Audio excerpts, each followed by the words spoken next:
দুর্দান্ত মোস্তাফিজের বোলিংয়ে জিম্বাবুয়ের বিপক্ষে বাংলাদেশের শেষ ওভারে নাটকীয় জয়। ম্যাচ শেষে আইপিএল নিয়ে যা বললেন মোস্তাফিজ। আজ জিম্বাবুয়ের বিপক্ষে চতুর্থ টি-20 ম্যাচে মাঠে নেমেছিল বাংলাদেশ। টসে জিতে আগে বোলিং করার সিদ্ধান্ত নেয় জিম্বাবুয়ে। টস হেরে ব্যাট করতে নেমে শুরুটা দুর্দান্ত বাংলাদেশের। দুই ওপেনার সৌম্য সরকার এবং তানজিম হাসান তামিম ৬৮ বলে ১০১ রানের পার্টনারশিপ গড়েন। শেষ পর্যন্ত ১৯ ওভার ৫ বলে ১৪৩ রান স্কোরবোর্ডে জমা করে বাংলাদেশ। জবাবে ব্যাট করতে নেমে শুরুতেই ৩ উইকেট হারায় জিম্বাবুয়ে। শেষ পর্যন্ত ১৯ ওভার ৪ ওভারে ১৩৮ রান করে জিম্বাবুয়ে। ফলে ৫ রানের জয় পায় টাইগাররা। বাংলাদেশের এই ম্যাচে জয়ে গুরুত্বপূর্ণ অবদান রাখেন বাংলাদেশি বোলাররা, যেখানে দুর্দান্ত ছিলেন মোস্তাফিজুর রহমান। ৪ ওভারে ১৯ রান দিয়ে ৩ উইকেট নিয়েছেন মোস্তাফিজুর রহমান। এইরকম দুর্দান্ত বোলিংয়ের কারণে ম্যাচ সেরা হয়েছেন মোস্তাফিজ। ম্যাচ সেরা পুরস্কার হিসেবে $১,০০০ পেয়েছেন মোস্তাফিজ।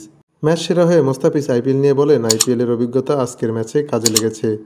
আশা করি সামনে ধারাবাহিকতা বজায় রাখব।